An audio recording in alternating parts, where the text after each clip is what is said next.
Sejam bem-vindos a mais um episódio do Moneymakers Podcast, o podcast onde a gente traz empreendedores reais do campo de batalha que vão lá e constroem verdadeiros negócios sólidos de concreto. E hoje nós estamos aqui com os fundadores da Capital Concreto, Marcelo e Mariana. Sejam muito bem-vindos, muito obrigado pela presença. Obrigada a você pelo convite. Nós que agradecemos. Roda a vinheta e a gente já começa.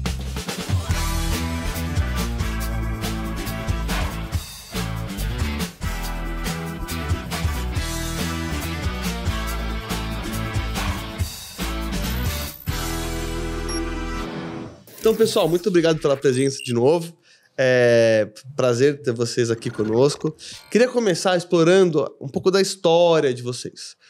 Da onde que veio a veia empreendedora? Como é que vocês fizeram para chegar onde vocês estão hoje? Conta pra gente um pouquinho. Eu costumo dizer, Vitor, que eu e o Marcelo somos casados, e então, né, Marcelo, eu falo que a veia empreendedora dele é nata, realmente. Ele é empreendedor desde a adolescência, então... e a minha é forjada, como você falou, no campo de batalha mesmo. Eu venho de uma carreira no mercado corporativo, né? Sou publicitária de formação. Legal. Atuei em muitas empresas, sempre, né, no marketing, comunicação, relacionamento com o cliente. Então, sempre tive essa visão. Mas confesso que empreender não era uma coisa... Não sei se pode dizer natural pra mim, ou não era uma coisa no meu plano. Não passava muito pela sua cabeça. Não, eu brinco que eu ouvia muito do meu pai assim, sabe? Estude, se prepare para ter um bom emprego, para trabalhar numa boa empresa. E eu realmente trabalhei em grandes grupos nacionais, multinacionais. Não. Tinha uma experiência muito interessante, né, dentro desse campo. E quando o Marcelo estava iniciando a Capital Concreto, foi quando nós começamos a namorar, foi no comecinho.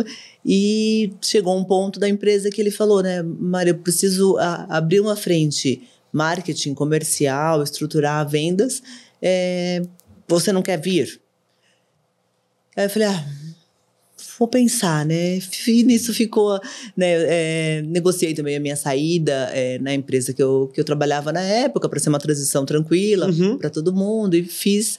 E fui realmente trabalhar, né, no comecinho aí da Capital Concreto.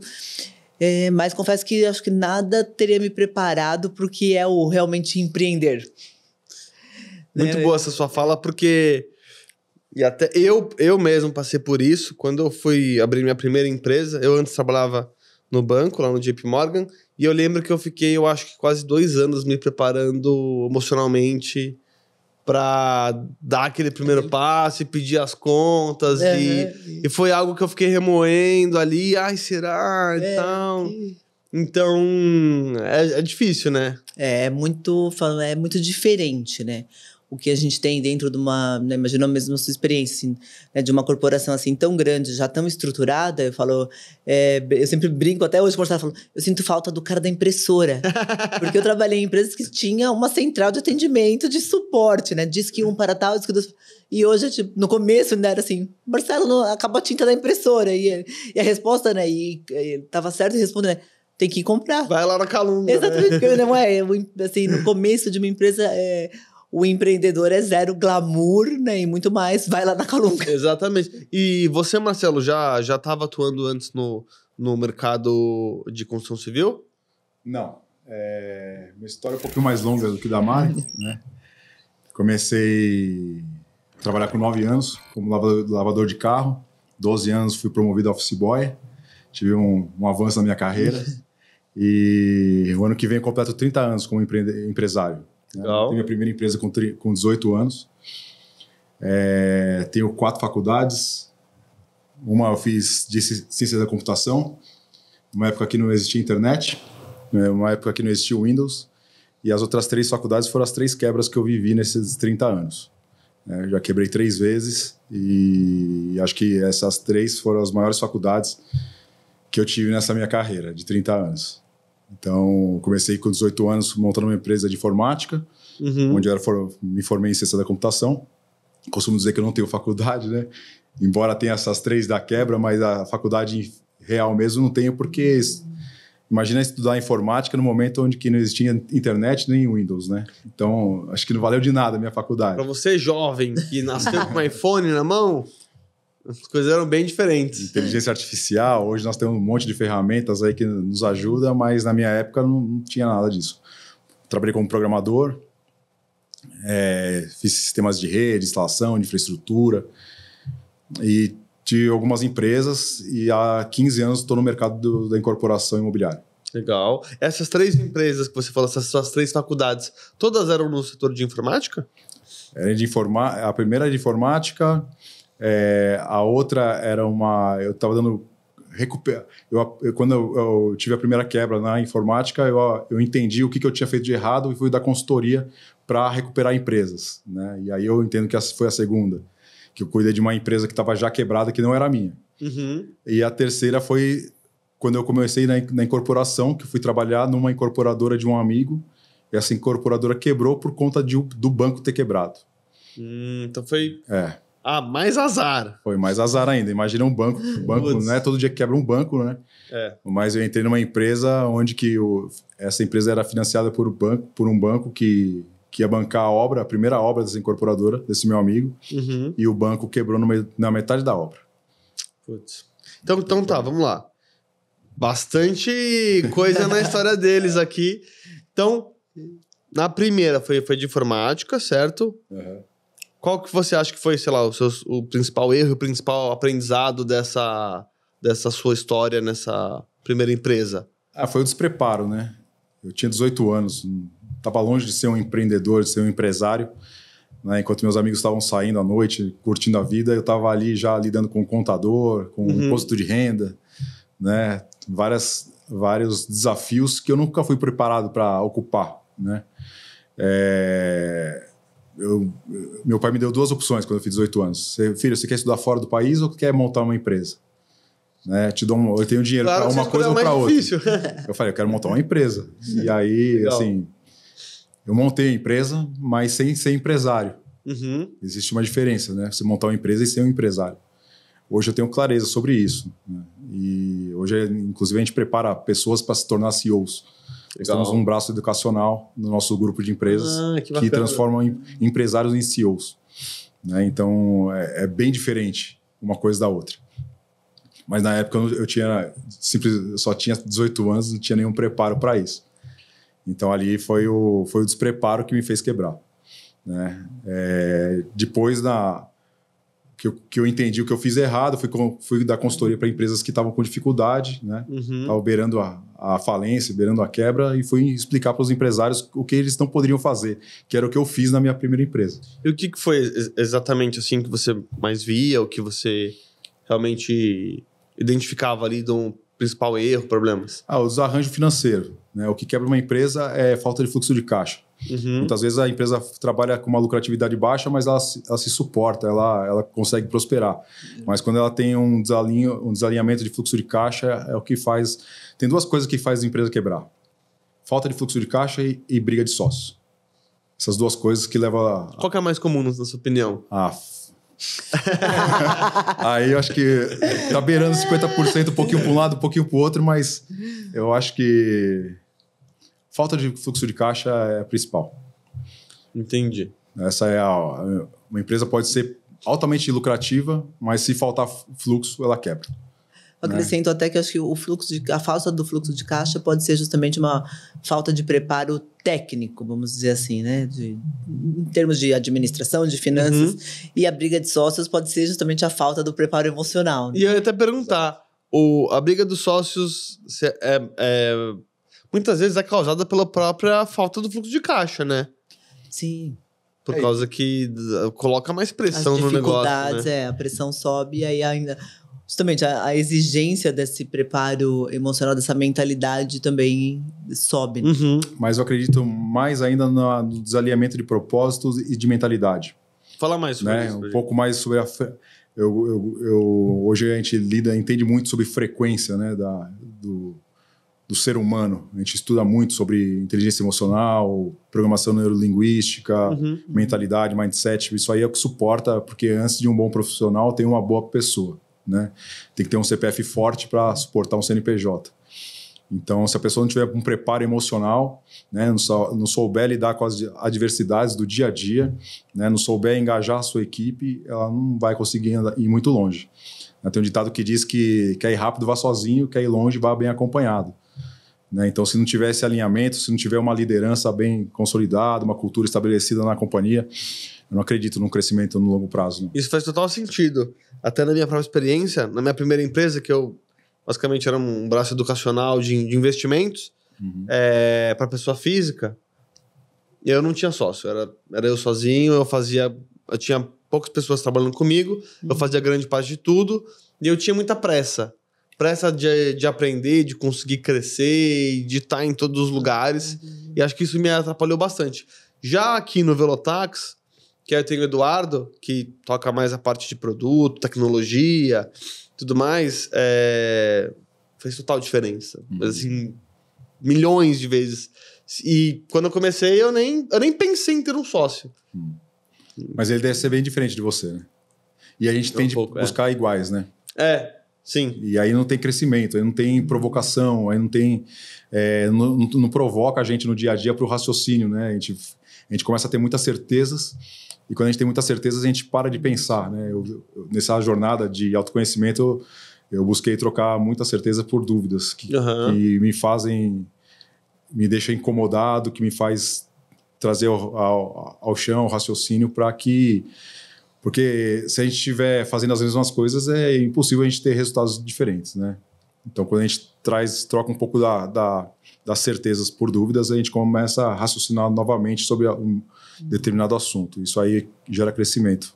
Entendi. E aí, depois dessa trajetória, aí veio a Capital Concreto. Explica para o pessoal que não enfim, tem tanto conhecimento do setor, o que realmente faz uma incorporadora. Eu acho que o pessoal entende, mas qual que é a diferença de incorporadora, de construtora? Onde que se encaixa na cadeia como um todo? Pode contar, Mari. Depois eu falo um pouquinho do modelo. Tá. Eu gosto de dar um exemplo, né, que a incorporadora é como um maestro, né, conduzindo uma orquestra, né, no caso, conduzindo as várias frentes que são necessárias para desenvolver um negócio que é um empreendimento imobiliário. Então, o papel do incorporador, nem sempre a incorporadora é a construtora. Então, né, hoje mesmo, no atual momento da Capital Concreto, nós temos uma sociedade sendo estruturada com uma construtora, mas né, então é uma outra empresa quem vai efetivamente construir. Executar a obra mesmo. Executar a obra lá, campo de obra é outra, né, uma outra empresa. A Capital Concreto, como incorporadora, tem o papel justamente de escolher o terreno, né, negociar, definir o produto. Então, né, no mercado imobiliário, antigamente se falava assim, né? Esse terreno, né, a gente está aqui na Vila Olímpia, em São Paulo, esse terreno na Vila Olímpia tem uma vocação para 2 dormitórios, né?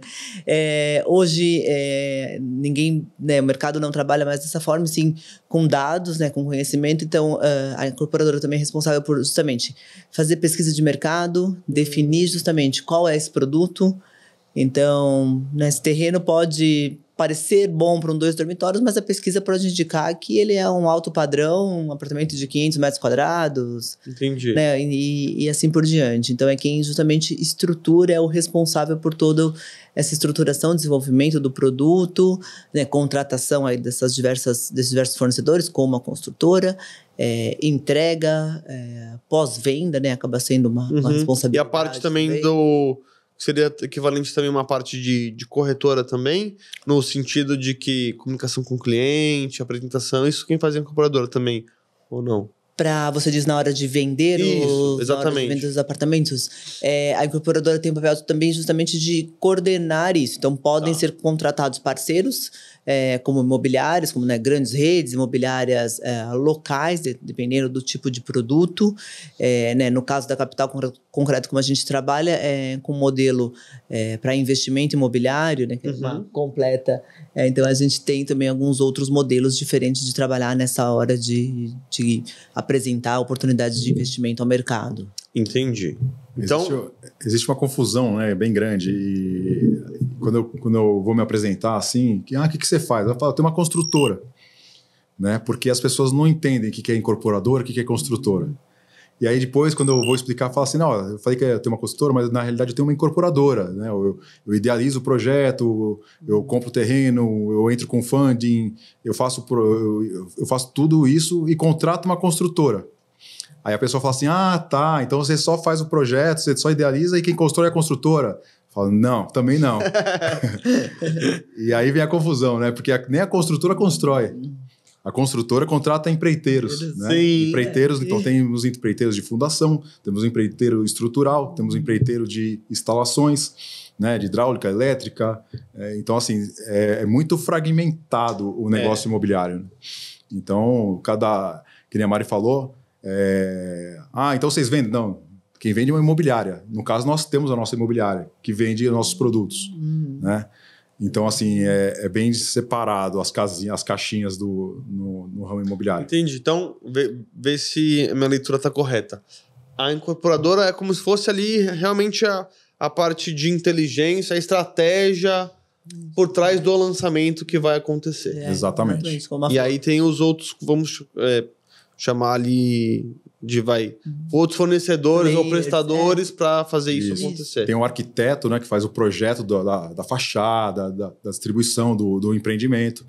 Tem um engenheiro que faz os cálculos para calcular as cargas da laje, qual que é o concreto que a gente vai usar, qual a fundação mais adequada para aquele solo. Tem um engenheiro de fundação que só calcula a fundação. Vamos estacar hélice, vamos fazer uma viga corrida, vai ser um tubulão, qual que é a modalidade que a gente vai usar para aquele solo. Né? Então, tem vários profissionais e escritórios que cercam a incorporação. Entendi. Essa parte técnica, mas por curiosidade, são vocês que definem ou aí é o especialista na fundação que vai dizer, para esse solo é assim? Nós definimos o parceiro que vai fazer esse serviço, né? E dentro por exemplo, da fundação, como você disse, eles nos apresentam 2, 3 formas de fazer, né? E aí a gente pega aquilo ali e precifica com a construtora, vai entender qual que vai ser o menor custo, quais são os pós e os contras de cada forma de fazer aquela mesma fundação. Tá bom. Entendi.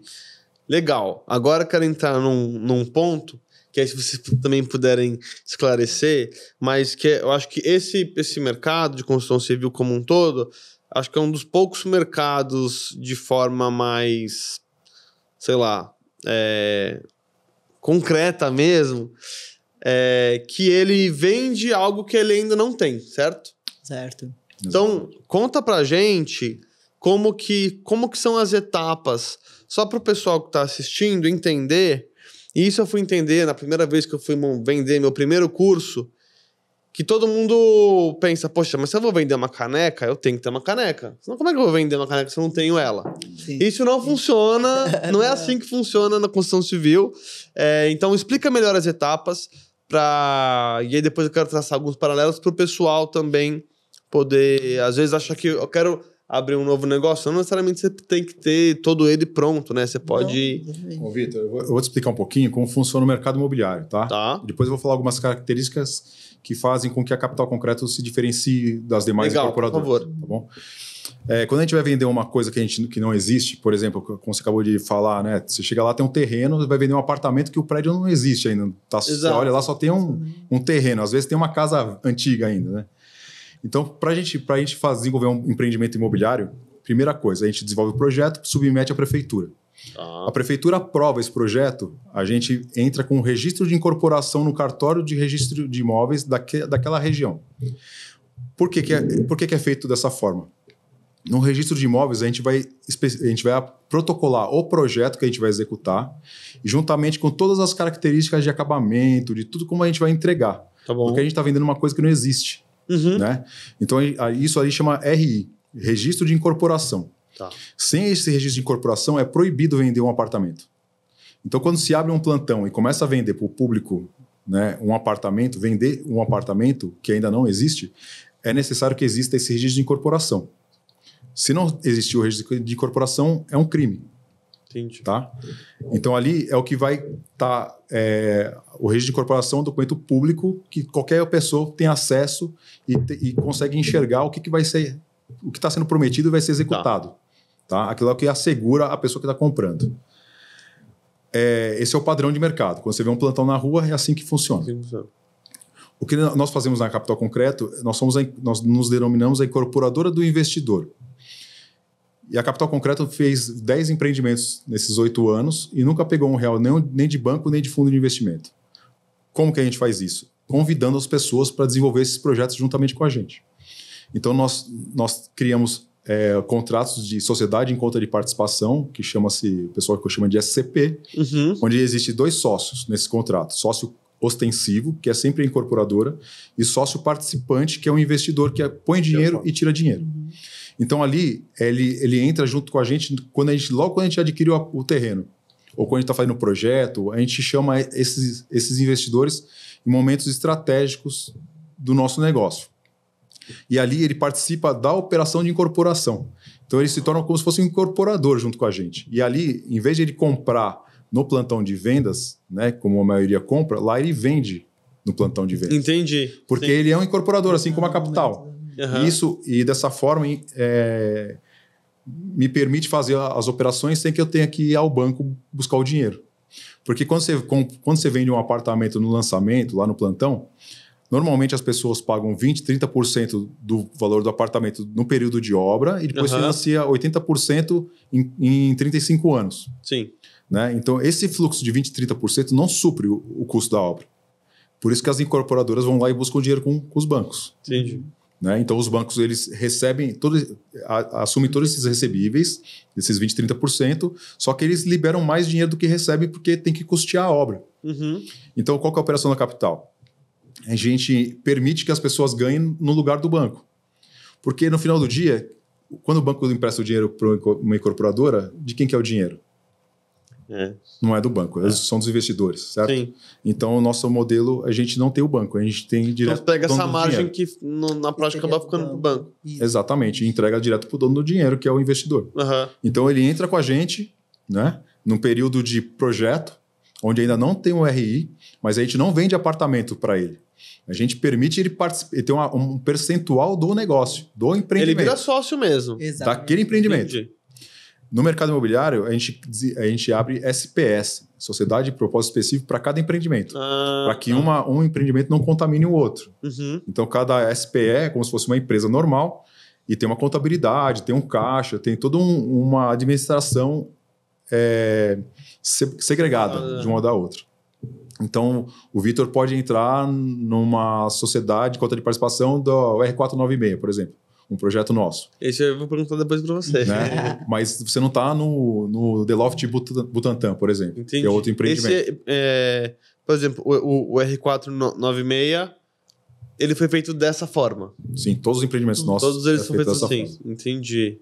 Essa é uma prática de mercado, montar SPS para os empreendimentos, tá? E vocês, para um investidor, quanto que é, sei lá, um montante mínimo que ele tem que disponibilizar para poder participar, para fazer esse investimento? Isso. Essa modalidade existe já há muito tempo e as grandes incorporadoras também fazem, só que não de forma democrática como a gente faz. Tá? Isso aí sempre circulou entre grandes investidores que aportavam 3, 4, 5 milhões de reais num projeto, porque os projetos custam 100 milhões, 180 milhões para fazer um prédio. Né? E não daria para fazer, imagina, cada um por 50 mil, quantos investidores necessitariam, né? E assim, sempre para o círculo muito fechado, os donos. Por exemplo, eu acho que esse prédio aqui do nosso escritório foi feito mais ou menos assim, viu? Esse meu amigo que, enfim, é o proprietário aqui da... Possivelmente ele entrou em incorporação. Eu acho, porque ele conhece todos os outros e tem outros prédios também que ele tem participação, ou tem uma laje, ou tem alguma coisa, então provavelmente é bem semelhante. Legal. Então, a gente não inventou a roda, a gente faz a mesma coisa, só que com um tempero um pouco diferente e de forma democrática. Né? Muito legal. Para que um pequeno investidor ganhe tanto quanto um grande. Não nominalmente falando, né? Mas percentualmente sim. Sim. Então, se um investidor entrou numa operação num prédio grande desse aqui, com 5, 6 milhões de reais, né, aportando, né, ele teve quando ele foi apurar a rentabilidade mensal, acabou entregando 2% ao mês, vamos supor. O nosso, que entrou com 50 mil, 100 mil, também tem os 2% ao mês. Porém, com um valor menor, né? Mas a rentabilidade é equivalente. É importante também destacar, né, que o sócio participante, ele, né, apesar do nome, ele tem toda uma segurança jurídica. Então, ele não tem nenhuma responsabilidade tributária, trabalhista, civil, criminal, nada. Todas essas responsabilidades são da sócia ostensiva, que sempre é a incorporadora. Quem tem expertise do negócio, né? Não seria justo a gente transferir uma responsabilidade para um investidor que mal sabe do nosso negócio. Ele é um financiador mesmo. Legal isso, porque não é... Eu vejo que quando eu comecei a trabalhar com investimento, que era algo que depois eu fui encontrando, eu tinha um cliente especificamente de Campinas que ele ficava emprestando dinheiro pro cunhado construir casa. Falei, cara, mas isso tá errado. Mas por quê? Não, meu cunhado tá tudo certo. Ele falou que vai me pagar, essa aqui é a taxa e tal. Falei, cara, mas né, não é assim, como não era algo profissional, era algo muito, enfim, informal, assim, rudimentar. Eu falei, você sabe, né, que você tá no risco. Você não pode contar sempre com né? Mas ele, não, eu já tô na terceira casa. Mas a oportunidade que vocês oferecem, e tendo uma empresa com boa reputação por trás, é muito interessante. Porque eu vejo... a gente tem essa cultura aqui no Brasil de investir em imóveis, e, enfim, que traz boa rentabilidade, valoriza ao longo do tempo, que às vezes muita gente não tem, né? Todo o capital necessário para, enfim, fazer uma casa do zero ou coisa desse tipo. Quem compra terra não erra, né? Já diria nossos avós. E assim, as maiores fortunas do mundo se fizeram através do mercado imobiliário. Isso é um fato. Então, o mercado imobiliário é um mercado que gera riqueza. E o que a gente está fazendo é democratizar isso, permitindo que pessoas que com menos dinheiro tenham acesso também. Muito legal. Né? Então, assim, o nosso negócio é um negócio financeiro. Nosso negócio é um negócio de investimento, que a gente utiliza o mercado imobiliário para movimentar nossa tese de negócio de finanças. Então, o nosso negócio é um negócio financeiro e educacional, onde a gente eleva, através dos nossos podcasts, através dos nossos treinamentos, pessoas para ter discernimento. Né? Quando a gente entra na internet, no YouTube, fala-se muito sobre mercado financeiro, day trade, bolsa de valores, mas muito pouco sobre investimento imóvel. Né? E a gente está querendo mudar um pouco isso. Estamos trazendo característica da bolsa de valores para dentro do mercado imobiliário. Né? O mercado imobiliário sempre foi dito como um mercado de baixa liquidez. A gente vem mudando isso, né? Para que as pessoas enxerguem o mercado de uma outra forma. A gente acredita que a pessoa tem que saber comprar para conseguir vender. Com certeza, e quando a pessoa compra bem, ela não tem problema de liquidez. É verdade. Porque ela pode vender mais barato que o mercado está vendendo e realizar, né, e mesmo assim ter lucro. E uma pergunta. Hoje vocês têm empreendimentos ou, enfim, oportunidades, ou que vocês já fizeram, em quais regiões e quais tipos de imóveis? São sempre apartamentos, residencial? Como é que funciona? Eu costumo dizer que a gente faz imóvel que vende. Por isso que a gente contrata uma pesquisa de mercado, né? A gente idealiza terrenos em lugares estratégicos, sempre próximos ao metrô, próximos a shopping centers, próximo a avenidas importantes, parques. E depois de identificado o terreno, a gente procura uma empresa de pesquisa de mercado para dizer o que tem que ser feito. E a gente segue a cartilha. Né? Então a gente não quer brigar na hora da venda, a gente quer enxergar por quanto que estão vendendo os concorrentes, se eles estão estocados, se não estão, qual que é a velocidade de venda que está sendo, o que se a gente precisa fazer piscina, se não precisa, se tem que ter sacada, se não tem, se tem que ter vaga, se não tem. Então, assim, nossos clientes, nossos investidores, eles não se preocupam se o apartamento está no andar alto, andar baixo, se tem piscina ou não tem piscina. Eles enxergam os números, a gente mostra para ele números, estatísticas, a gente fala sobre TIR, fala sobre yield, nosso papo é sobre investimento calçado com... A gente busca um alto retorno dentro do mercado conservador, que é o imobiliário. Eu adorei a sua resposta, porque eu vejo que muita gente quer montar empresa ou tem empresa e a pessoa está tentando vender o que ela quer vender, não o que o mercado quer comprar. Aí reclama que não vende. Mas você não fez uma pesquisa, ou não perguntou para o cliente, ou não identificou a oportunidade do mercado, é óbvio que você vai ter mais dificuldade. Exatamente. Mas, Vitor, desculpa, Mari. Não, mas lá na capital a gente também não vende. Como não? Não, lá na capital a gente apresenta oportunidades e as pessoas se interessam. É elas que compram. Muito porque bom. É impossível. Quantas vezes você parou no farol e um menino foi lá e colocou uma balinha de R$1 no seu retrovisor e você não comprou? R$1. Imagina eu querer vender um apartamento de $500 mil. Não é a minha insistência que vai convencer a pessoa de comprar. É verdade. Então ela tem que querer comprar, não eu querer vender. Então nossa equipe comercial ela é altamente treinada para tirar todas as dúvidas, simplesmente. Apresentar as oportunidades e tirar as dúvidas. E as pessoas que se interessarem, elas fecham um negócio com a gente. Né? Então, o nosso trabalho está um passo atrás em trazer excelentes oportunidades para que seja natural a negociação, não a venda. Entende? Entendi. Aí a coisa fica suave, fica bom para todo mundo. Isso é muito bom que você falou, porque todo mundo gosta de comprar, mas ninguém gosta de ser vendido nada, né? Vendedor, né? E é o que você falou, assim, né? Para quem está pensando num negócio, ou está pensando, né, num produto, justamente, é identificar talvez o que o mercado quer, né? E por quanto isso aqui pode ser vendido. Né? A gente tem, às vezes, investidores, mas eu queria vender o meu apartamento por $1 milhão. Falo, legal, mas o apartamento, tipo, no mercado vale 500, entendeu? Mas você não acha que dá... Muito isso, né? Mas você não acha que dá para oferecer esse metro a 25 mil? Eu falo, não, porque o mercado hoje, tipo, avalia ele em 14. Né? Então, entra num portal de imóvel, né? Busca uma... Então, não é, né, o proprietário do imóvel, o investidor, ou nem a incorporadora que dita o preço, né? É verdade. Acaba sendo muito no mercado. A não ser que seja algo muito incrível, diferencial. Exatamente. Mas mesmo assim, a gente, lógico, né? A gente até falou que, né, ia entrar no R496, mas, por exemplo, né, é um projeto da capital que a gente traz um valor agregado através da escolha da arquitetura. Então, eu tenho uma linha ali de um valor agregado, mas eu tenho uma margem também de onde é possível chegar, uma elasticidade de preço. Não adianta a gente falar assim, porque o nosso projeto tem arquitetura assinada, porque eu vou vender, né, esse projeto específico é no Butantã. Eu não vou conseguir vender 1 metro quadrado no Butantã num preço de Manhattan. Sim. Tem um limite, né, do que, que é possível, né? Então vamos lá. Indo pro R496, que é um projeto que vocês fizeram, que pelo que eu estudei, ele é 100% feito por mulheres, certo? Certo. E aí, me conta, qual tipo de imóvel, localização exata, para quem que seria o morador ideal?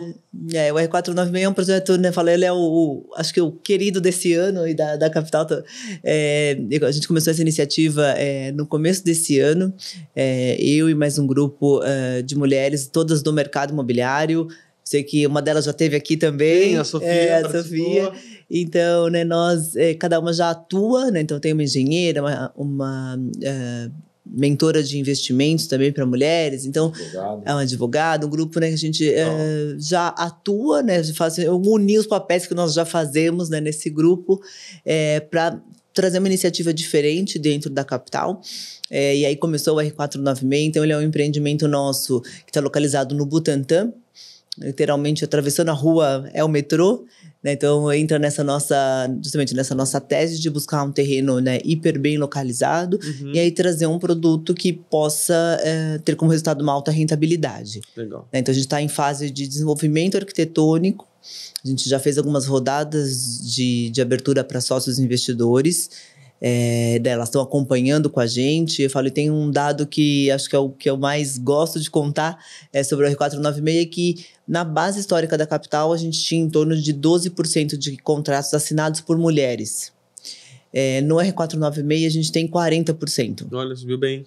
Né? Então, legal. A gente mudou muito o público, justamente através dessa identificação e de todo o trabalho que a gente fez de trazer luz para essas mulheres de por que não investir no imobiliário. Né? Então, quebrando algumas resistências, algumas barreiras, talvez pela falta até de conhecer esse tipo de modelo específico. Né? O Mar sempre usa um exemplo assim, em algumas conversas que acho que a maioria dos homens já sonhou em comprar um terreno e construir 2 casas, como você falou do seu cliente, né? Eu acho que poucas mulheres talvez sonharam em ter essa, por um costume, por uma questão, né, acho que cultural mesmo, e independente disso. E quando a gente traz no R496 ainda, nós trouxemos um ticket médio mais democrático ainda, possibilitando que elas experimentassem essa modalidade. Então, eu acho que todos esses fatores aí, né, a própria arquitetura, assinar, então a gente está trabalhando no projeto a cada detalhe justamente para que ele comunique muito bem com o público feminino e traga a rentabilidade que é preciso. Não, eu acho muito legal isso, porque pelo menos eu, particularmente, eu nunca tinha visto um projeto com um público tão bem definido assim que nem vocês fizeram. Que isso, às vezes, para você que tá assistindo, às vezes é um pouco do que falta no que você tá fazendo. Porque, às vezes, o empresário, ele quer se diferenciar, mas não sabe como, e às vezes ele pensa que é tudo sobre o produto. Mas, às vezes, pode ser o marketing mesmo, né? A roupagem, para quem que ele tá oferecendo, né? Toda a segurança dos 10 empreendimentos que a Capital já fez, né? Até surgiram perguntas, então não tem homens? Eu falo, tem muitos homens envolvidos, até porque quando a gente fala, né, é um processo muito grande, tudo que a gente vai passar, mas eu trago até o exemplo de dentro de casa, literalmente, né? Eu falo, Marcelo é o CEO, sempre, né, é quem está à frente de todos os projetos. Eu sempre estive em marketing, em vendas, né, em outras cadeiras, e nessa a gente está atuando justamente muito mais em dupla. Ele, né, quase num papel quase de um mentor comigo, porque eu estou liderando, né, esse projeto, né, e como tantos outros, o diretor de arquitetura da Triptych, né, que é o Gustavo, né, que é o líder do time, também escalou muito mais arquitetas. Então eu falo, eu gosto porque a gente abre portas para outras mulheres em outras áreas que já fazem esse papel, e em sistema colaborativo tem ainda mais exposição. Então, talvez é justamente isso. São algumas ideias, né, para trazer uma história diferente para um produto, né, para uma empresa que não precisa mudar tudo, né? A gente fala, o que eu estou fazendo aqui, o que a gente sempre fez. E engraçado, então, assim, que quando eu falo assim, porra, você nunca pensou em comprar um terreno e fazer 2 sobrados? Porra, já? Eu falo, por que você não fez? Ah, porque eu não estou no momento, ainda estou juntando dinheiro. Eu falei, então, eu não sei quantos você tem, mas agora você não precisa construir 2 sobrados. Você pode, com o dinheiro que você tem, construir um prédio junto com a gente. É animal. Imagina você passar na rua, olhar pro prédio e falar assim, ô filho, aquele prédio lá foi o pai que ajudou a construir, foi a mãe que ajudou a construir. Você sabe que uma das coisas uma das oportunidades que eu acho que meu pai poderia ter aproveitado melhor, que ele não aproveitou, espero que ele não veja isso, mas que é o seguinte, meu pai sempre teve... um corte, só pra depois. meu pai sempre teve empresa lá em Atibaia. Então, eu fui pra Atibaia desde que eu nasci. E meu pai tinha uma casa lá e tal, e a gente sempre ia de final de semana. Só que a cidade foi crescendo e a gente não foi muito percebendo. Então, foi passando 1 ano, 2... enfim, uma cidade muito rural, assim, mas que ela foi crescendo e foi surgindo empreendimentos ali pra... Cidade do Morango. E aí aqui vai ter lojinha pra alugar, e aí apareceu uma, e apareceu 2. Aí quando se tocou... Bom, já tinha... Hoje você vai pra lá, depois da pandemia, então esquece. Que teve um avanço. E era uma oportunidade ter comprado ali, sei lá, terrenos ou participações, mas que na época não é nem que não era acessível, era que não foi apresentada a oportunidade, também não foi ou estava preocupado com outras coisas, enfim. Mas que acabou passando, né? O momento o tão falado momento da compra. Porque hoje, né? obviamente, que vai estar caro, né? Mas então, se tivesse comprado, ele já teria vendido antes, muito, muito lá atrás. Você acha? O cara que tinha o Bitcoin, que quando nasceu o Bitcoin, o cara comprou um Bitcoin, não tem mais tempo. Ele vendeu, na hora que dobrou, né? Então ele comprou por 1, quando bateu 2, ele já realizou, pôs no bolso e perdeu toda essa onda de crescimento. E muitas pessoas ainda vêm para mim e falam assim, pô, Marcelão, vamos comprar no interior lá que vai valorizar. Eu falei, meu, não tenho tempo. Eu compro hoje para construir amanhã. Eu não posso comprar um terreno hoje para daqui a 10 anos, na hora que valorizar, eu vou fazer um negócio. Para mim, 10 anos eu já fiz 10 prédios. É porque o tempo custa também, né? Entendeu? Custa, então, assim, sabe aquele papo de... que ganhou na loteria depois que saiu o resultado? É fácil, né? Pô, eu pensei em jogar nesses números. Por que não jogou? Aí que tá o ponto. Né? Então, essa dor aí que a gente sente, né? Que eu acho que todo mundo sente, fala, puta, se eu tivesse comprado... aquela dor de corno mesmo. Fala assim, se meu pai fosse médico, eu era filho do doutor. Isso aí... Mas é engraçado isso. Quando eu liguei pro Edu pra gente montar o Velotax, que na época nem chamava Velotax, era porque meus clientes estavam com problema com imposto de renda, não tinha... Era muito difícil fazer, eu ajudava, mas mesmo assim... Você tipo, no papel de exatamente. Gravava aula, planilha e tal, mas começa a ficar... Você tem 20 ações na sua carteira, fica um negócio quase que impossível. E aí eu falei, não tem uma ferramenta aqui que automatize esse processo. E aí a gente montou. Mas na época eu pensei isso, falei, não é possível. Se eu não montar um negócio desse, alguém vai fazer. Tanto que logo depois surgiram umas 4 ou 5. E aí, enfim, a gente até acabou saindo um pouco mais na frente por causa do timing mesmo. Hoje em dia, sei lá, nem olho pra quem eu era meu concorrente, eu tô mais preocupado com o cliente. Exatamente. Mas justamente por isso. Porque, putz, tem uma oportunidade, mas tem o tempo, né? E também teve esse fator, assim, já tinha dor ali e eu sei que se a gente construísse alguma coisa, já ia ter cliente pronto, sabe? Se eu tivesse construindo, sei lá, 10 anos atrás, nem ia ter gente pra usar. Então, mas no empreendimento de vocês, quanto tempo vai do investidor colocar o dinheiro e pegar o retorno? Ele fica, 3 anos até realmente as vendas acontecerem? Como que funciona isso? Ele pode entrar em vários momentos. A gente não tem um momento único. A gente vai abrindo... como fosse rodadas. Legal. Rodadas em momentos estratégicos para a gente administrar nosso fluxo de caixa. Tá bom. Né? O nosso projeto são projetos pequenos, que a gente, enquanto as grandes incorporadoras eles buscam 5 mil metros de terreno, a gente busca 500, 1.000 metros. Entendi. Porque dessa forma a gente faz a obra em metade do tempo e a gente gira 2 vezes o mesmo dinheiro, né? Inteligente. No mesmo tempo. E com isso também facilita a gente a aquisição do nosso terreno, porque eles não olham para esses. Né? Enquanto eles querem 4 mil, eu vou lá com um de 1.000 eu resolvo. Entendi. Então a disputa para mim é menor. E a gente vai fazendo tranches no tempo e elevando também o valor do metro, porém preservando a TIR. Tá. Né? Então a gente busca entregar de 20% a 25% ao ano. Uhum. E conforme vai andando o projeto, né? Nosso projeto da aquisição do terreno até ao término da obra gira em torno de 30 a 36 meses. Tá bom. Né? 8 meses nós temos de aprovação na prefeitura, depois mais 2 meses de cartório, mais 6 meses de lançamento e mais 18, 20 meses de obra. Vocês já pegam um investimento logo depois da aprovação da prefeitura ou antes? Alguma parte antes, alguma parte depois, a gente vai... Entendi, vocês vão escalonando ali. Para levar a captação mais próximo da retomada. Entendi. Para que a gente distribua menos valor nominal, mantendo a TIR mensal. Legal. Certo? Então é tudo dentro de uma estratégia financeira. Uhum. E dessa forma a gente preserva o ganho do investidor mesmo. Às vezes ele entra a 7 mil, depois o outro entra a 12 mil e ganha igual. Se for olhar o retorno mensal. Né? Então a gente tem toda uma estratégia. Por isso que a gente fala que nós somos a incorporadora do investidor. Tem uma tese financeira apoiando nossos prédios. Bem interessante. E isso acontece quando a gente escolhe o produto certo no lugar certo. Né? Eu digo que não é todo terreno que merece meu cimento. Por exemplo, a gente vai construir aqui na Vila Olímpia, aqui a gente vai vender a 20 mil reais o metro. Se a gente construir o mesmo prédio em Itaquera, a gente vai vender a 5 mil reais o metro. Só que o cimento é o mesmo. Uhum. O ferro é o mesmo. É verdade. O pedreiro... Custo é o mesmo, né? Custo em si. O terreno muda, mas não tanto, né?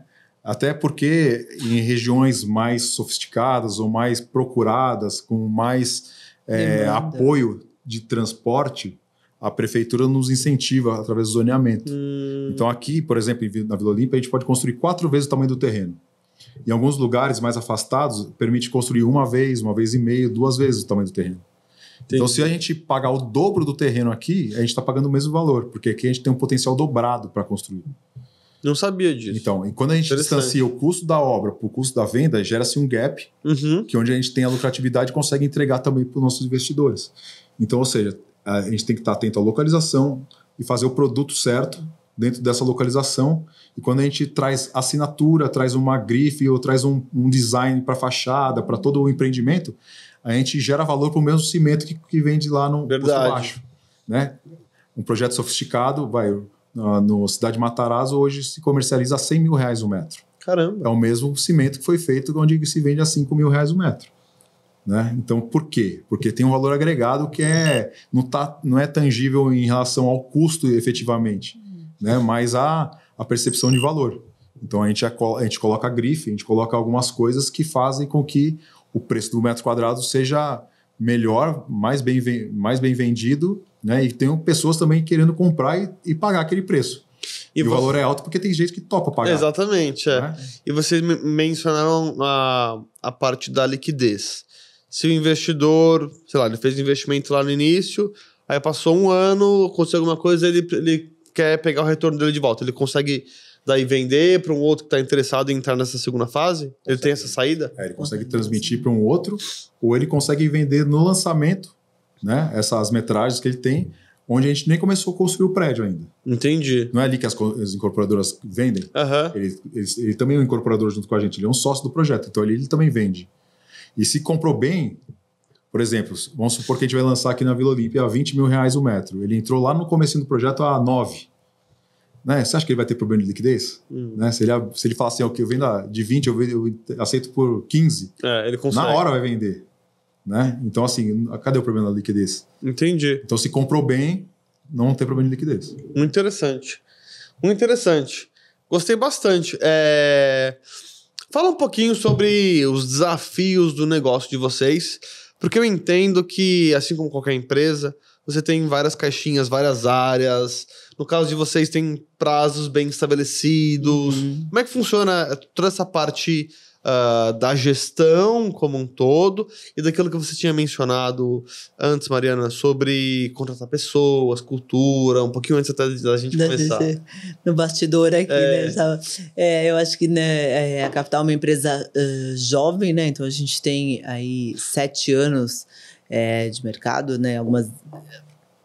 Algumas equipes ainda se estruturando, algumas frentes que a gente, né, fala, testa, tem algumas iniciativas, performa por um tempo, tem que ajustar. Então, eu acho que é um desafio justamente de estabelecer uma cultura empresarial, daí criar equipes aí que performem bem. Então, eu acho que hoje, né, com muitos empresários que a gente conversa em outros mercados totalmente diferentes do nosso, a dor é muito comum, né, do empresário hoje, que é justamente de capacitação, engajamento do time. Na construção civil ainda, qualquer reforma em casa vai demorar uma semana. Aí no terceiro dia o cara desaparece. Aí passa 15 dias e ele volta. Tava de ressaca. Não, então é uma dor. Então a gente fala assim, a gente justamente, quando a gente fala do investidor, a gente quer cada vez mais ter outras empresas, né, dentro do nosso grupo que possam justamente entregar essa solução completa para o investidor, porque justamente isso, imagina você como investidor, você decide manter uma unidade, lá você fala, eu quero colocar essa unidade no Airbnb, por exemplo. E aí eu falo, legal, então tá aqui, tá pronto o seu apartamento, tua chave, o apartamento lá no contrapiso. Você tá aqui cuidando da Velotax, você tem que ir lá, o cara do piso vai hoje. Não vai hoje. Não, apareceu, mas não foi. Isso é inferno. É uma dor enorme para todo mundo. Aí veio o cara do piso, ele sujou a parede. Agora você chamou o pintor. Meu pai sempre pintor sempre por último, não inventa. Então a gente tem desenvolvido, acho que, né, voltando aqui pro desafio, acho que a gente também hoje tá no desafio de justamente estruturar, né, outras empresas que possam cada vez mais possibilitar que a Capital Concreto entregue uma solução completa, né, para o investidor. Então, quando a gente fala justamente de administração, de um aluguel short stay, né, um modelo de Airbnb, a mesma coisa. Não tem como você, investidor, ir lá, fez um hóspede, fez check-in, o outro saiu, limpeza do apartamento, o outro levou uma xícara. E existem hoje justamente players se estruturando para que isso seja feito com cada vez mais escala, de cada forma mais profissional. Então, acho que hoje é um desafio que a gente tem aí na nossa lista, justamente estruturar tudo isso. Eu acho que é interessante falar assim, quando a gente fala de empresa nova, né? Empresa jovem, a gente foca em falar na idade da empresa, mas esquece quem está por trás da empresa, né? E a empresa, o que é uma empresa? São pessoas, são pessoas. Né? Então, a gente busca trazer pessoas velhas né?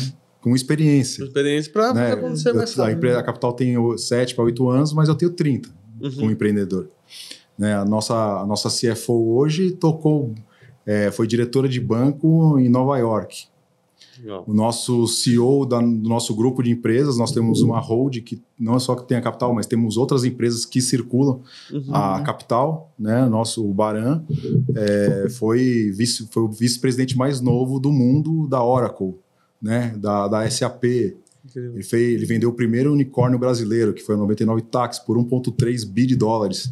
Então, assim, a empresa pode ser nova, desde que tenha as pessoas certas dentro, e aí não tem problema de a empresa ser nova. Né? A empresa ser nova, a gente teria que olhar mais assim, é uma empresa que já nasce numa era moderna, na era da inteligência artificial, com tecnologia, né? E tendo as pessoas certas dentro de casa, com experiência de casa, que nem a Mari também veio do mercado corporativo. Porra, não vou falar quantos anos de experiência do mercado corporativo, senão vou entregar a idade dela. Mas não faça isso. A idade de uma empresa deveria ser composta pela idade dos líderes. É verdade, tem razão. Né? Isso que faz uma empresa, porque empresa por empresa é simplesmente um CNPJ que não vale nada. Né? Lógico, não vale nada assim. Tem um valuation, tem um mercado, mas assim, tira tudo. Tira você dentro da sua empresa e tira seu sócio. O que vale a empresa? Né? Você é a mente, você é o criativo, você é o executor, você é o gestor. Né? Tudo isso se suporta com base na sua eficiência, na sua criatividade, no seu empreendedorismo, na sua forma de conduzir. Então, assim, se tira as pessoas, não sobra nada. Né? Então, acho que o foco de empresa nova, empresa velha, acredito que tem empresa velha que é nova, né? Se renovou os executivos. Com certeza. Né? Então e volta isso tudo na mentalidade, né? Que é o papo que a gente estava falando no início. Acho que sempre a mentalidade. Acho que a mentalidade de se desafiar e inovar. No fundo você tem que trabalhar para fazer a empresa de ontem, de certa forma, não existir mais, né? Para você também. Porque eu acho que, né, como ela falou, quando esse grupo todo agora se reúne para se completa para, né, agora estruturar a Capital, né, daqui para frente, o nosso plano futuro, algumas experiências completam outros, né? Por exemplo, quem veio do mercado sem ser a incorporação imobiliária está numa posição de aprendiz também. E é muito legal quando a gente vê justamente pessoas assim, com tanta bagagem, né, com tanta experiência no mercado, com o bom e velho assim, mas como que é isso aqui? Tipo, né, isso aqui eu não entendi, fala de novo. Né, de quem já está vivendo isso, né, desde sempre, como o Marcelo. Então, eu acho que no momento que a Capital está hoje, é interessante também. Eu, às vezes, confesso que eu fico observando, sabe, meio desassociada, assim, olhando as cenas acontecerem, porque eu falo, cara, é muito inspirador ver uma pessoa tão grande, assim, que eu sei que né, um profissional que já realizou muita coisa, numa posição de aprendiz. Né? Tipo, o que a gente vai fazer? É por isso, né, que as pessoas realmente são... quem é grande, né, no mercado. Talvez justamente por isso, por essa capacidade de mudar de cadeira de acordo com o que está acontecendo. Né? Então, a gente tem... Ser bem flexível nesse sentido. De falar, mas peraí, aqui eu não sei. Mas, quando sai o RI, o momento do RI é qual? Não é esse. Porque tá tudo, né, se movimentando muito rápido. Então, acho que as pessoas trazem essa experiência, mas a gente tá, né, num grupo para construir algo novo, como você citou do prédio, né? Algo que ainda vai acontecer. E assim, a gente não busca muito aprender na Capital. A gente busca gente que já sabe. Né? Demora para aprender. Eu ia até, antes de você continuar, mas só para não esquecer... Depois eu queria entrar com vocês. Como que vocês conseguiram atrair tanta gente boa assim? Porque, o cara que vendeu a empresa por 1,3 bi, a diretora que tem, enfim, experiência internacional, tudo isso, mas pode continuar falando. É quando a gente tem um sonho bem claro, Vitão, e a gente expõe o nosso sonho, tem pessoas que embarcam nele também. Capacidade de vender o próprio sonho, né? E assim... São pessoas altamente competentes, que já se provaram no mercado. Não para mim. Quem sou eu para julgá-los? Hoje eles são... Eu costumo dizer que eu sou o pior da mesa hoje. Sabe? Eu tô com pessoas que são muito melhores do que eu. E eu continuo sendo o CEO da empresa. Continuo sendo o fundador, eu e a Mari. mas a gente vai enfrentar situações que a gente não sabe. E a gente tem que ter humildade, né, de reconhecer isso. E por que eu vou ficar querendo aprender o que eles já sabem? Eu trago eles para junto. Eu divido com eles e eles me levam mais longe. Uhum. Né? Nós estamos buscando um evento de liquidez aí para 2027, 2028, que pode ser um IPO, pode ser um M&A estratégico, um evento de liquidez. Né? E assim, eu nunca passei por isso. Então eu trago pessoas que já passaram. Né? Já sabe o que deu certo, o que não deu. Evita que eu cometa erros, né? Que eu ia cometer no meu aprendizado. Porque você consegue cortar o caminho, né? Exatamente por isso. E quando você embarca essas pessoas no sonho, né? Quando as pessoas entram e falam assim, porra, do jeito que você tá fazendo não vai, mas eu sei como que, desse jeito aqui que dá pra ir. Uhum. E aí fica bom pra gente. No final do dia, tudo fica bom pra ele. Exato, né? E a gente divide o bolo, porque o bolo lá na frente é muito maior que o de hoje. Exatamente. E tá tudo certo, né? Se eles vão ficar com uma fatia lá na frente, a fatia que vai soprar pra gente é 10 vezes maior do que se a gente ficasse com ela toda sozinho. Então, quando a gente tem essa mentalidade ajustada, quando a gente alinha os propósitos, tem uma clareza de para onde que a gente está indo, as coisas começam a se alinhar, a energia começa a canalizar e aí as coisas acontecem. E essas pessoas vocês foram encontrar em, sei lá, afinidade pessoal, amigos e tal, ou vocês foram ativamente, não, preciso de um cara assim, com essas habilidades, e aí foi atrás? Network. Network mesmo. Tá. Relacionamentos.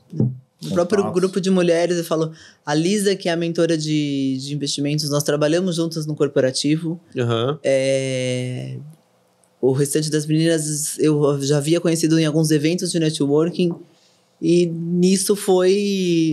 a coisa vai se juntando justamente para... Até o próprio mercado mais imobiliário, ele tem muitos eventos também, né? Muitos. Tem bastante, assim, muitos eventos de networking, muitas rodadas de negócios, de apresentação, né, das empresas. Acho que não sei se é uma característica, confesso que não sei se é uma característica do mercado. Tem um pouco mais do que... Não sei se é porque justamente ele tem muitos players. Mas é muito importante você participar, né? Tem muitos profissionais envolvidos, né? Eu acho que talvez é por isso. E uma coisa que a gente tem usado muito também, né, apesar de a gente ouve muito falar isso, mas eu acho que é uma verdade muito real e que a gente vive muito lá na capital, é justamente o bom e velho do ser útil. Né? Às vezes, tanto com o próprio sócio investidor que está conhecendo o negócio, ele às vezes pode não estar no momento de compra. Uhum. Mas ele tem uma dúvida ou ele quer, às vezes, conhecer, quer participar de um evento lá dentro né, do espaço. Outros parceiros, né, que a gente foi se aproximando, às vezes muito servir, nisso, né? De servir para alguma coisa. O que você precisa agora? Servir as pessoas. Costumo dizer que quem não serve, não serve. Né? Então, quando a gente está disposto a servir, disposto a ensinar, disposto a passar a mensagem. Eu faço live no setembro do ano passado, eu fiz uma live na internet, coloquei 2.100 pessoas e vendi 20 milhões numa noite. Caraca, que massa. Então, assim, eu abri a minha planilha. Falei, ó, quanto que eu paguei no terreno, olha quanto eu vou pagar na obra, quanto eu paguei de comissão, quanto eu paguei de imposto, ó quanto eu vou ter de lucro, e ó quanto eu tô... Porque, assim, a nossa proposta era muito boa, e as pessoas falavam assim, puta, tem uma coisa errada. É muito bom para ser verdade. Uhum. E aí eu falei, poxa, então eu vou explicar para elas como que são as contas, porque aí é matemática, as pessoas vão entender o que a gente está fazendo. E aí nós tivemos um sucesso no ano passado, a gente vai renovar, a gente vai fazer uma segunda edição desse evento, agora na semana que vem. Que legal. E na primeira edição foi 20 milhões numa noite. Com pessoas fora do país. Eu que já vendi online, eu sei que vender... ticket alto é mais caro, né? Você acaba trazendo, enfim, gente melhor, mas... Pessoas colocaram 600 mil, 800 mil reais sem saber nem onde ficava o prédio. Que animal. Olhando para número. Olhando para pesquisa de mercado, para TIR, para todo o resultado, para estratégia financeira. E aí eles não estão muito preocupados se tem suíte, se não tem, se tem vaga, se não tem. E aí você fala que o seu cliente não está na internet, que ele não vai pagar, que não sei o quê. É só saber fazer. Isso aí. Se não tiver na internet, tá onde, né? Exatamente. Tá todo mundo com o celular na mão. Ele tá? Ninguém mais assiste televisão, ninguém mais compra revista, vai anunciar onde, né? E ali, hoje no mercado, no marketing digital, você consegue segmentar, você tem muito mais controle, né? Métricas, né? Sim. Então, pô, Hoje não usa como é que funciona, até entrando um pouco mais nesse ponto, os principais canais de atração de clientes, de investidores que vocês têm? O principal canal hoje é justamente o digital. Então, tanto campanhas de tráfego como orgânico, conteúdo que a gente gera. Né, como a comentou, a gente tem um podcast também lá na Capital, que a gente está aguardando você numa das próximas edições para falar um pouquinho mais. A gente traz justamente temas também do mercado imobiliário, do mercado de investimentos. Então, eu acho que é uma forma da gente trazer educação, né, para o mercado, justamente sobre o investimento. Outros tipos de conteúdo. Então, a gente tem, né, também agora em todo o grupo que a gente está estruturando, a gente tem alguns produtos justamente de mentoria, como a comentou, de empresários para CEOs. Então, todo esse movimento que a gente traz, eventos que a gente traz lá dentro para o espaço, né, onde está o escritório hoje da Capital. Então, é um canal também hoje forte de trazer público assim, para topo de funil, para quem está conhecendo a Capital, conhecendo o modelo de investimento. E como o Má falou, a live, hoje, essa apresentação de vendas estruturada que a Capital realiza, né, esse modelo maior de evento, ele ocorre uma vez ao ano. Tá bom. Outras rodadas acontecem, né, de acordo com cada projeto. Isso vocês fazem para um empreendimento específico ou para, sei lá, outros que vocês possam Esse maior ter? a gente faz para os produtos que estão no... a gente enxerga nossos produtos, então, como se fosse na bolsa. Tá bom. Imagina, Petri 4 vale 3, BBDC. Então, o nosso R496 é como se fosse um ativo desse. Tá bom. Então, a gente fala sobre o nosso modelo de negócio. Tá. E aí, cada projeto está numa fase, cada projeto está num time diferente. Investidor E aí, ele pegar decide, ele pode diversificar o portfólio dentro da capital, inclusive, entendeu? Então, ele não precisa ter só R496. Ele pode pegar o valor que ele colocaria no R496 e deixar uma parte para colocar no Deloft Paulo E ele Especial. consegue diversificar entre os projetos. Que ele pode, Qual de que é acordo com a estratégia... Os maiores princípios de um bom investidor, né? Diversificar o risco. Com certeza. Então, a gente permite que ele faça isso dentro do imobiliário. O último almoço grátis é a diversificação. É isso. Né? Então, aquela cultura da bolsa, aquela cultura da renda variável, nós trouxemos para dentro do mercado imobiliário. Legal. Esse é o nosso norte, entendeu? E essa captação que vocês fizeram de 20 milhões foi a maior que vocês já fizeram? Foi. Bem legal. A maior vai ser agora, semana que vem. Boa. Eu quero assistir porque acho super interessante. Eu fazia também alguns lançamentos dos meus treinamentos. É bem emocionante, né? Pra dizer o mínimo. E em termos de retorno para o investidor, qual foi, sei lá, o maior retorno que vocês... Claro que tem as fases e tal, mas, sei lá, uma rentabilidade bacana aí que vocês conseguiram trazer, assim, que dá para compartilhar. Conhece o André Moraes? Conheço. Foi o dele. Sério? Teve... Trader famoso. 101 pontos. Não, deu 7 pontos alguma coisa ao mês. Caramba! Mas é assim, totalmente fora da curva, fora de padrão. Isso não garante que vai acontecer de novo. Tá vendo? Você acha que tá ganhando bastante aí no CDI? Então, assim, a média histórica estamos em 2,4. Legal, ao mês. Eu gosto que esse mercado eles falam rentabilidade ao mês. Qualquer outro você vai falar sobre é o ano. Eu tô falando líquido, você fala lá fora. Isso líquido. Líquido? Isento de imposto já. É bem legal. Eu sei que... O Vitor deu uma respirada, um momento dramático. Quando a gente leva esse percentual... Que legal. Comparando com uma rentabilidade de uma aplicação, ele se destaca muito, né? Sim, ele é muito longe. Mas se você trouxer isso aí para dentro de um negócio, acho que ninguém operaria uma empresa para ganhar menos do que isso. Tem razão. Então, isso aí é a realidade, entendeu? Então, não tem nada de extraordinário. É porque, por exemplo, se eu quiser... se você me permitir ser sócio da sua empresa, se eu tiver menos do que isso de retorno, não sei se faz sentido. Pelo risco, né? Não é?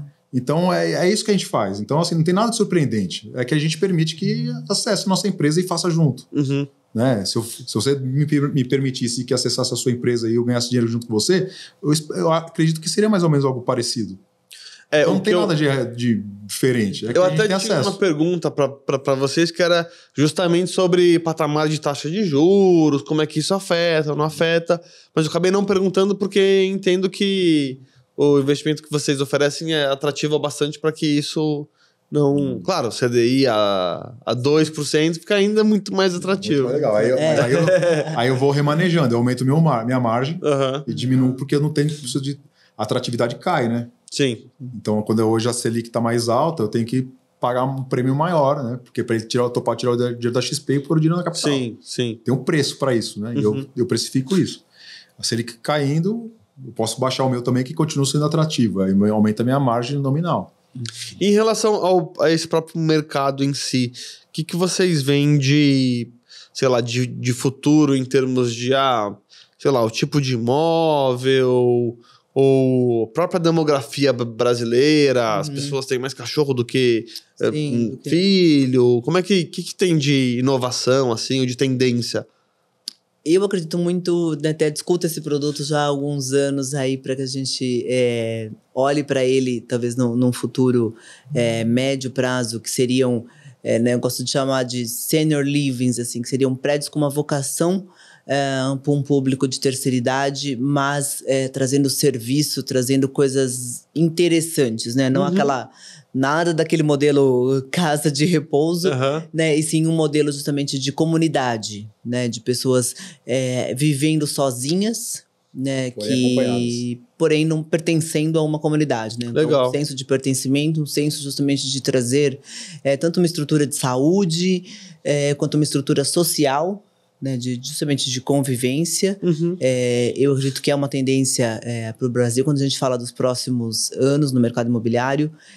Quando a gente fala de São Paulo, os estúdios, né, os apartamentos compactos ainda são muito fortes e serão para os próximos anos ainda, justamente porque quando a gente fala de uma família média, hoje uma família média no Brasil em torno de 2,9 pessoas, né? Então não chega né, a 3 pessoas, famílias com cada vez número menor de filhos. E aí, em contrapartida desses condomínios também tendo cada vez mais serviços e menos áreas, né, como quadras, como espaços, né, mais destinados a crianças, quando a gente fala principalmente, né, de capitais como São Paulo. Sim. São Paulo, pela própria vocação, tanto do turismo de negócios quanto do turismo né, de shows, de grandes eventos. Verdade. Nesses últimos 2 anos também, isso voltou muito forte aí no pós-pandemia, e quando a gente recebe pessoas de todo o Brasil, até a gente estava realizando a pesquisa do R496, na época do Rock in Rio, alguns meses atrás, e o Rock in Rio, apesar, logicamente, de estar no Rio, ele impacta o mercado de short stay em São Paulo. Sério? Porque, quando a gente pensa, né, que as pessoas estão vindo do sul, do norte, do nordeste do Brasil, às vezes pode ser mais... Aproveita a viagem, né? Exatamente, aproveita a viagem. E aí São Paulo, às vezes, né, grandes shows como o Rock in Rio desdobram em outros festivais menores, né, ou shows individuais de cada artista, muitas vezes nesse eixo Rio-São Paulo. Então tem uma atratividade, ou às vezes mesmo pode ser mais barato para quem vem de longe se hospedar em São Paulo e pegar mais um transporte para o Rio. Verdade. Então tem muitas, né, vertentes aí que justamente o compacto atende muito bem. Quando a gente mira justamente a localização, a gente combina esses fatores. E o conceito, Vitão, de morar bem mudou também, tá? Antigamente, morar bem significava você morar num apartamento de 250 metros quadrados. Hoje, morar bem tá ligado muito mais à tecnologia, muito mais à localização. O imóvel compacto, né, o estúdio, é um imóvel que te permite acessar os grandes bairros, os bairros de interesse. Né? Para você morar nos Jardins, você precisaria ter 4, 5 milhões de reais. Sim. Hoje, se você tiver 600 mil, você mora nos Jardins. Né? Num apartamento, claro que muito pequeno. Sim. Né? Mas lá tem aqueles apartamentos monstros, né? Muito grandes. Mas você vai frequentar os mesmos lugares que as pessoas de 8 milhões estão frequentando, né? Você vai frequentar os mesmos restaurantes, os mesmos shopping centers, você vai cruzar com as mesmas pessoas na rua, né? Então, assim, a atmosfera muda. Verdade. Né? Então, o compacto te permite isso, te permite acessar um bairro de alto padrão. Então, isso é um baita mercado. Né? Hoje as pessoas, como a Mari disse, né, as pessoas não estão mais tendo muitos filhos, as pessoas estão facilmente se divorciando, as pessoas estão muitas vezes preferindo ter um cachorro do que ter um filho, né? Então tem muita demanda para esses apartamentos compactos, porém bem localizados, com tecnologia, onde tem um coworking ali que permite o cara trabalhar, permite o cara conviver com os vizinhos, tem uma lavanderia compartilhada, onde que ele vai lá e lava a roupa, a máquina não ocupa mais o espaço dentro do apartamento. Então tem uma série de características que fazem com que funcione bem esses apartamentos. Fora a falta que tem de hotelaria, né? De apartamentos, né, de hotelaria. E esses apartamentos compactos, junto com o Airbnb, com operadoras de short stay, tem suprido essa falta da parte hoteleira aqui, principalmente nas grandes metrópoles como São Paulo, Rio de Janeiro, Belo Horizonte. Entendi. Curitiba. Eu fiz essa pergunta para vocês por 2 motivos. O primeiro deles é porque, para quem está assistindo, e se você às vezes está em uma empresa, está em um negócio que o produto não muda tanto assim, vamos dizer, por exemplo, essa xícara, ela continua a mesma xícara, vamos dizer, há 50 anos. Mas provavelmente quem produz a xícara tem uma máquina parecida, ou ele continua ali de forma estanque por muito tempo e às vezes ele não percebe tantas mudanças. Já no negócio de vocês, não, porque você tem um ciclo mais curto, né? Então e também muda de região e tal. Então você tem que estar mais antenado, certo? Porque você vai vender um imóvel para uma pessoa que queria aquilo que você está vendendo hoje 2 décadas atrás, pode micar. Né? Então você tem que estar sempre olhando ali as tendências, fazendo os estudos como vocês disseram que fazem. Isso é importante. Então, para quem está assistindo, você tem que estar antenado nas tendências do seu mercado, mesmo que ele pode ser que ele nem mude tanto assim, né? Eu até mesmo estou no mercado de contabilidade, mas que muda cada vez mais. Sim. Então todos mudam, essa que é a verdade. Tradicional, né? É mega tradicional. Aquele contador de 50 anos atrás. Exatamente, não com a pastinha mais, debaixo do braço, mudou, né? Hoje estou eu aqui que nem contador sou. Parece contador nunca, né? Então esse é um ponto.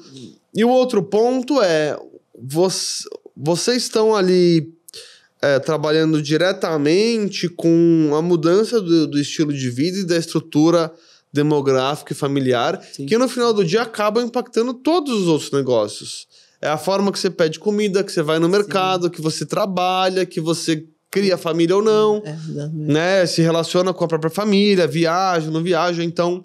E o próprio, né, a gente tem uma responsabilidade também, acho que de deixar algo interessante para a cidade, né? Porque um prédio, ele vai estar ali na cidade por quanto tempo? 50, 70 né, anos ou mais.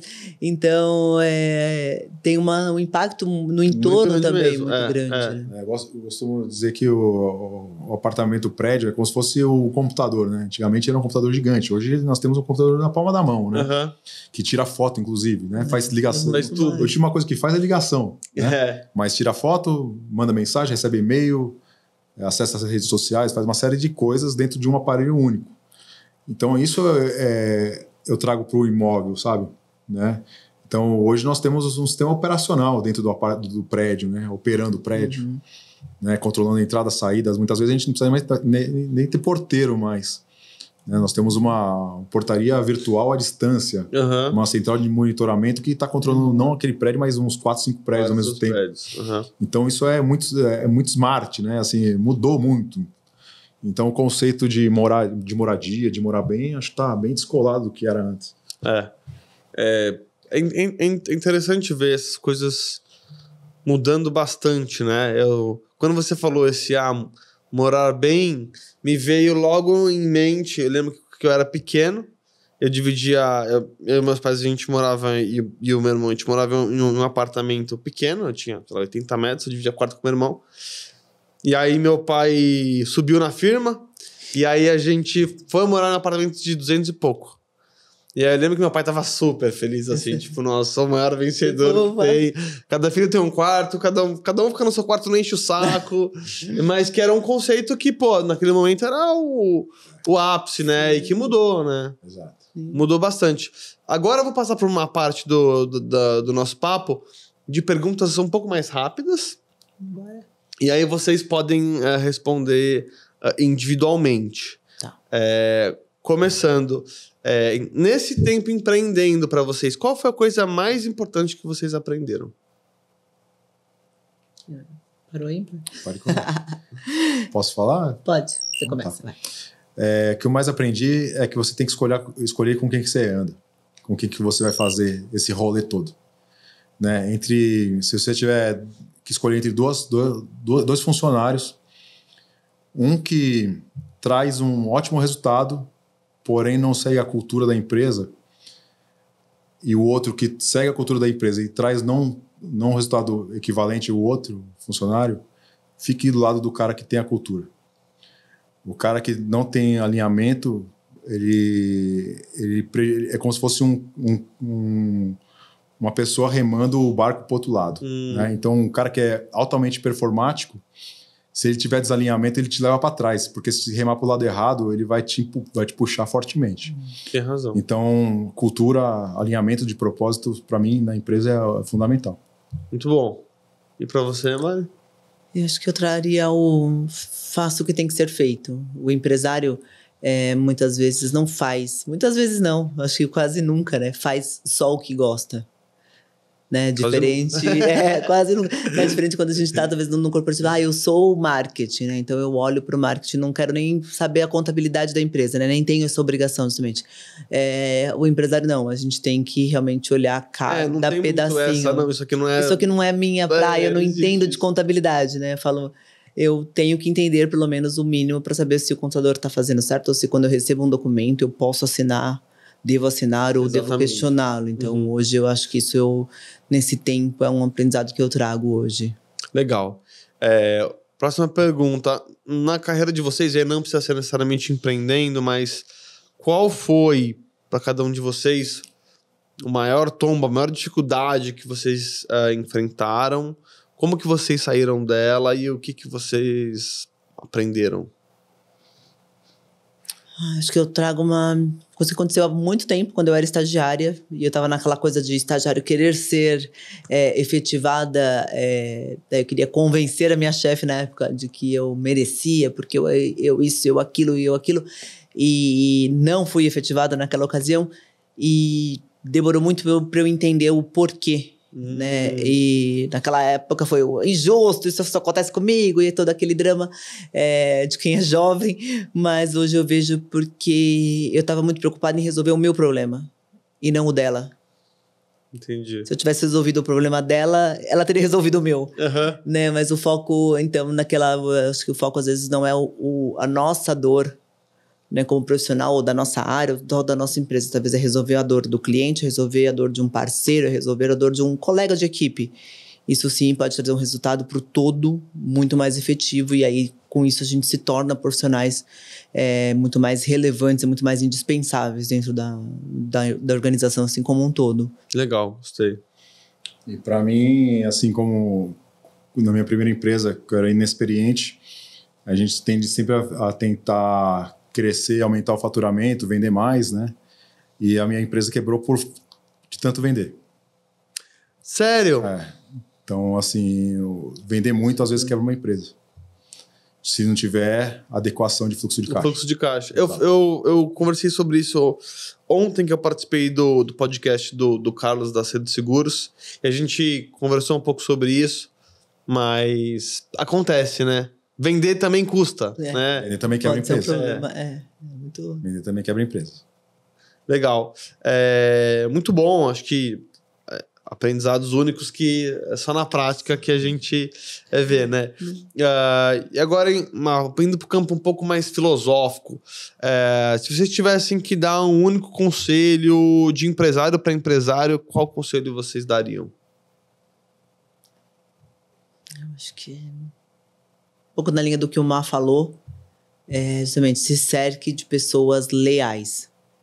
A gente gosta muito do lado filosófico também, a gente estuda muito, tem muita mentoria acontecendo lá na capital.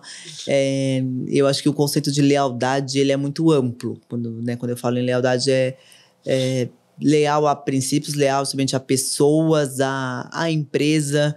Eu acho que é muito mais do que ser fiel, do que ser comprometido. Eu penso ele numa instância macro, assim, né? Eu acho que ele cobre muito mais coisas. E um empresário, uma boa equipe, um time eficaz é formado de pessoas leais umas às outras. Muito bom. Vamos lá.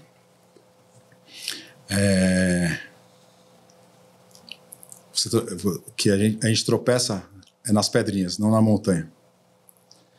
Fique sempre atento aos detalhes, que é o detalhe que te leva para o sucesso ou para o fracasso. A gente quebra o pé tropeçando na pedrinha, não na montanha. Então, assim, o segredo está nos detalhes, está no jeito de fazer. Costumo dizer que não tem ramo bom nem ramo ruim. Né? A forma que você faz aqui na sua empresa é o que faz ela dar certo. Não está ligado ao ramo. Uhum. Não é o ramo que leva para o sucesso, leva para a riqueza, ou leva para o fracasso, leva para o pouco dinheiro. Mas sim o jeito, o tempero, né? A forma de fazer. Eu acredito nisso. Então é o jeito que faz o negócio dar certo ou dar errado. Se o cara que vende pipoca pode ficar milionário, o cara que vende carro importado pode não ser milionário. Tem razão. E isso que você falou, tem uma frase que eu gosto muito, que é: o jeito que você faz qualquer coisa é o jeito que você faz todas as coisas. Então, se eu te peço uma coisa, se alguém te pede uma coisa e você faz de qualquer jeito, provavelmente você faz tudo de qualquer jeito. E aí você tropeça nas pedrinhas que você falou agora. E quem é bom de dar desculpa não é bom em nada. Então tem que pegar e tem que fazer, entendeu? Verdade. Né? Uma vez eu vi justamente a Gisele Bündchen falando sobre isso, né? Que é uma profissional com resultados que ninguém pode... ninguém pode questionar. E o exemplo que ela deu foi interessante, que ela falou assim: se eu limpar o chão da sua casa, você pode comer nele. Aquilo me pegou assim num ponto, eu falei... Tipo, entendi. E ela falou isso assim, ela falou: no meu começo de carreira era, né, fazer uma sessão de fotos embaixo d'água, tá 2 graus a temperatura. Tá bom. Eu não vou treinar. Quantas vezes vai fazer a foto? Quantas vezes vai precisar para chegar na foto que o cliente precisa? 42? 42 embaixo d'água. E sem tremer. Sem tremer, sorrindo e bela, maravilhosa. Isso, aí que tá. Exatamente isso, né? Então, sobre estar disposto a pagar o preço, né? Tudo tem preço. Tudo dá trabalho, escolha os trabalhos que você quer ter, os trabalhos que você não quer ter. É verdade. E encare eles, faz parte, né? Tem que saber, tem que escolher o que a gente é feliz, sabe? Eu acho terrível as pessoas gritarem sextou, sabe? Parece que a pessoa sofre 5 dias e vive 2. Libertação. Não faz sentido algum, né? Então escolha. Às vezes as pessoas se formam, né? Porra, eu sou da ciência da computação. O que tem a ver com construção e incorporação? Nada. Verdade. E as pessoas se tornam escravos da profissão, né? Se tornam escravos da faculdade que fez. E aí fica gritando sextou toda sexta-feira porque não aguentava mais, né? De segunda a sexta, para viver segunda, sábado e domingo. Então eu acho isso péssimo, né? Trabalhe com uma coisa que te dê prazer de sair da cama num dia de frio. Né? Aí você vai fazer com alegria, você vai fazer bem feito, você vai poder comer no chão, né? Onde você limpou.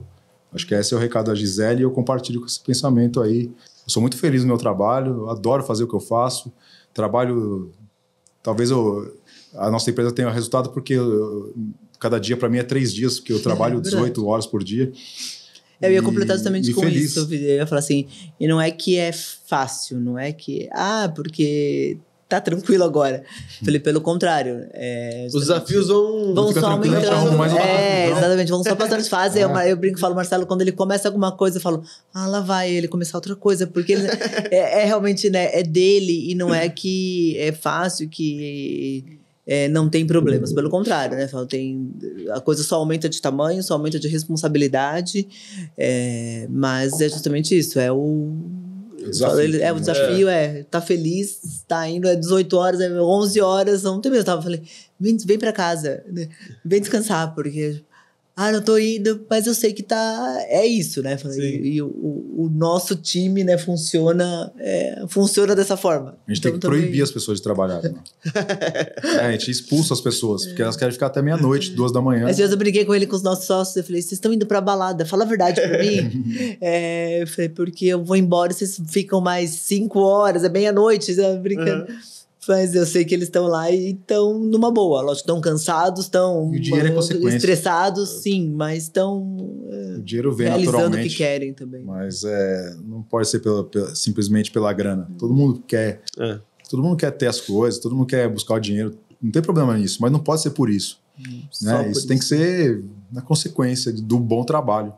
Né? As coisas acontecem por conta de vários fatores. Não acontece, você não ganha dinheiro porque você quer ganhar dinheiro, você ganha dinheiro porque você faz as coisas de forma performática, de forma inteligente, e isso te traz dinheiro. Boa, muito boa, gente. Deveria ser assim. A última para fechar, alguma recomendação de livros de negócio que vocês queriam deixar, ou que vocês leram e, enfim, foi bastante inspirador ou que ajudou vocês nos desafios do empreendedorismo? Eu vou aproveitar para falar do que eu tenho participação, pode? Claro! Vou falar do livro da minha sócia no R496, do Mentes Milionárias, da Sofia Martins. Acho que, né, a Sof traz a visão de vários empresários, vários empreendedores. Apesar do viés do mercado imobiliário, eu acho que quando a gente fala justamente de venda, de realização, de mentalidade, ele é muito útil. E eu tive o prazer de participar em um dos capítulos, então eu acho que... Mas como um todo, a obra traz realmente muitos insights para quem está estruturando o negócio ou pensando em começar, em mudar. E a mentalidade faz total diferença, porque tinha até na minha outra empresa, por exemplo, eu não tinha nem a mentalidade de querer trabalhar muito ou me esforçar, não era isso. Mas era de realmente... pensar grande, assim, no sentido de que... Eu sempre ouvia a frase, tem que pensar grande, porque dá o mesmo trabalho e tal. E aí eu ouvia, mas eu não entendia. E aqui no novo negócio, com o meu sócio, enfim, também passou um tempo de empreendedor, você começa a entender que quando você fala em termos de mentalidade, de pensar grande, é de realmente... resolver uma grande dor, algo que realmente as pessoas precisam de uma solução relevante e que você também pode impactar muitas pessoas ou por muito tempo, né, como num imóvel, por exemplo, que isso realmente te faz chegar mais longe e que realmente, na época... Na minha outra empresa, eu queria ter 4 funcionários no máximo, ter uma lucratividade alta e ser mais um empregado de mim mesmo do que ser um empresário, sabe? Uhum. Eu acho que isso me atrasou bastante na época, assim. Se eu tivesse uma mentalidade de, não, eu vou criar uma maior escola de investimentos do país, mas que seja, enfim, desafiador e tal... Eu acho que eu teria chego mais longe, porque eu ia procurar outras pessoas, eu ia procurar ali... Os meus desafios seriam outros, né? Meus problemas seriam outros. Eu acho que eu ia me preocupar em atingir outras metas, né? E são essas metas arrojadas que fazem a gente chegar lá na frente. Acho muito legal isso que você falou. Eu acho que o tamanho das nossas metas estão diretamente ligado ao grau de merecimento nosso, né? E se a gente não se achar merecedor, É verdade. Né, nossas metas maiores vão estar ligadas no limite do nosso merecimento, que a gente entende que a gente é merecedor. E falando do livro, é um livro básico que acho que é capaz de mudar a cabeça de muitas pessoas, e é o livro do Pai Rico, Pai Pobre. Legal. Foi um dos primeiros livros que eu li, assim, de empreendedorismo, mindset. E acho que vale a pena todo mundo ler. É um livro fácil, de leitura simples, está acessível para qualquer um. Esses são os quase melhores. todo mundo tem e pode até emprestar, não precisa nem comprar. Legal, gente. Quero agradecer a presença de vocês. Gostei bastante do nosso episódio. Aprendi bastante. Espero que vocês tenham aprendido também. Queria que vocês deixassem aqui as considerações finais, onde que o pessoal pode encontrar vocês. A gente é um prazer também conhecê-lo, participar. Fica o convite. Quinta-feira que vem, dia 28, então a gente tem um grande evento da Capital Concreto, né, que é a única etapa, segunda edição. Uma vez por ano ela acontece, então podem acompanhar todas as novidades, e aí o pré-evento também, a gente vai relatar todos esses próximos dias aí no @Capital Concreto. Legal. Então lá tem tudo, tem os acessos também aí para fazer inscrição para participar da live. Eu vou participar. Você vai participar lá, mas lá presencial, por favor, vai. Tem um coquetel lá para receber. Legal. Vai ser um prazer te receber lá, então a gente faz desse misto justamente, esse evento presencial e online também. Então a gente vai ter alguns convidados, alguns clientes lá na capital, então vai ser um prazer te receber. A gente está em Alphaville, então tá pertinho daqui, a gente te espera lá. Então fica aí o @Capital Concreto. Isso aí, estamos no Instagram, Facebook e no YouTube. E toda segunda-feira temos o nosso Capital Cast. Então, todas as segundas, às 20 horas, Estamos ao vivo no YouTube. Daqui a pouco começando a 3ª temporada. Ótimo. Gente, obrigado mais uma vez. Espero que você tenha gostado. Deixe aqui embaixo nos comentários o que você achou desse episódio. Compartilhem com quem precisa assistir esse episódio, aliás. Deixem os comentários. Eu tenho certeza que indique esse episódio para aquele seu tio que investe só lá no terreno dele. Ele nem sabe o que está fazendo. Ele pode estar investindo de uma maneira muito mais prática, fácil, segura e ter uma rentabilidade melhor também. E eu te vejo no próximo episódio. Obrigada.